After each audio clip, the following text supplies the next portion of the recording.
Have you ever just stared at your to-do list and felt completely paralyzed? That feeling of being totally swamped at work where you don't even know where to start? We've all been there.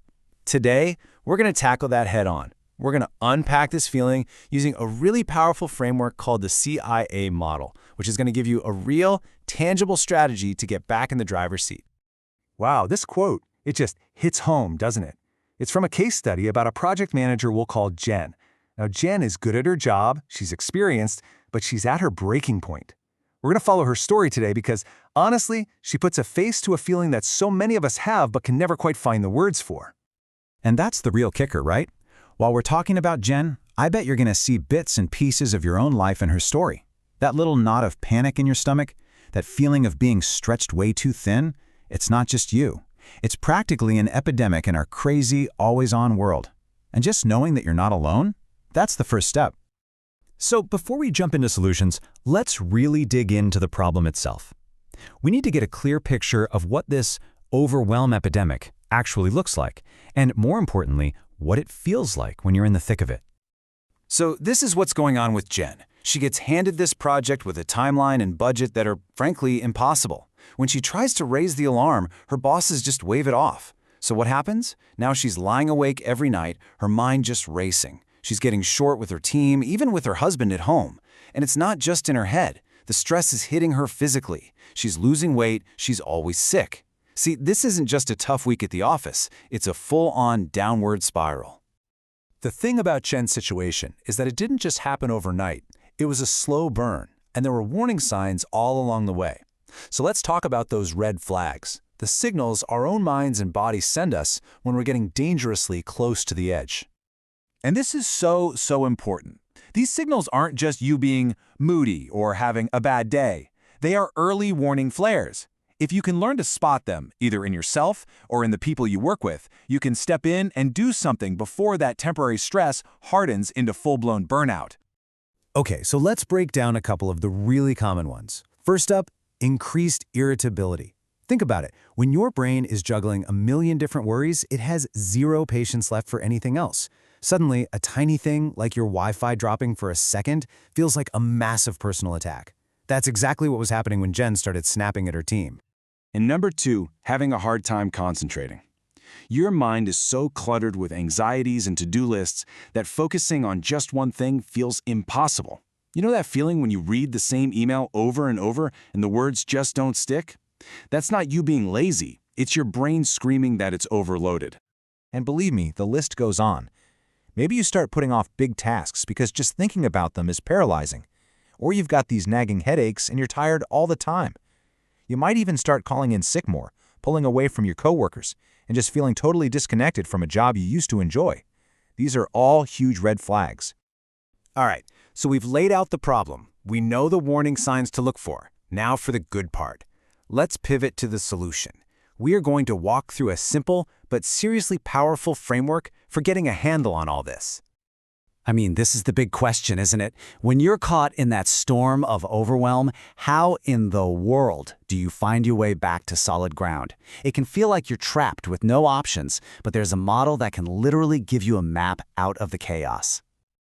I want you to meet the CIA model. And no, it's not that CIA. It was developed by Neil and Sue Thompson back in 2008, and it's a genius tool for managing stress.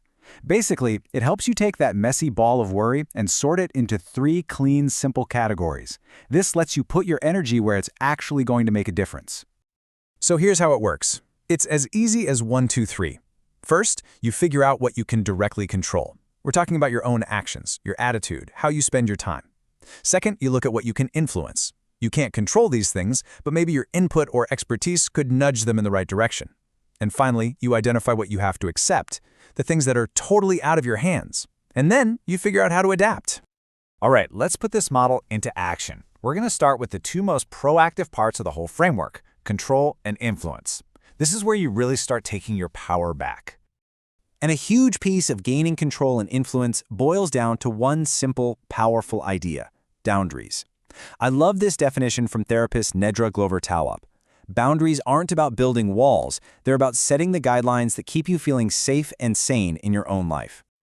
This slide shows the difference so clearly. On the left, you've got porous boundaries.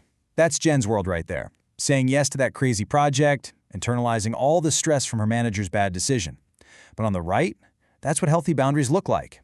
It's about being able to say no and not feel guilty about it. It's about communicating what you need. This is the shift from feeling like a victim of your circumstances to being the architect of your own workday. And here's exactly how you do it. Taking control, that can be as simple as learning to say no to one extra little thing. Or maybe it's delegating a task you don't actually have to do yourself. And influence, that's about being assertive and using your expertise to say, hey, this deadline isn't realistic, and here's why. It's what Jen tried to do, and it's a crucial skill. Now we come to the final piece of the CIA model. And I'm going to be honest, this is usually the toughest part for people. But if you can master it, this is where you can find a really profound sense of peace and focus. Okay, let's get one thing straight right now. Acceptance is not the same as giving up. Not even close. It is a strategic choice to stop wasting your precious energy banging your head against a wall you can't break down. It's the smart move to redirect your efforts towards the things you can change. That's not weakness, that's strength. So how do you actually do this? Try this super simple exercise. Grab a piece of paper. First, just do a brain dump.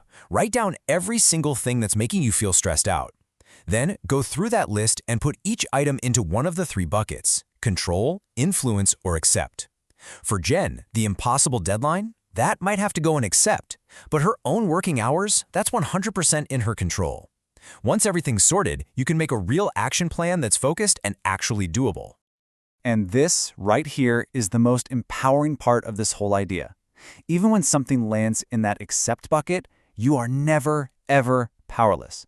Jen cannot change the ridiculous deadline her boss set. That's a fact. But she can absolutely control her response to it.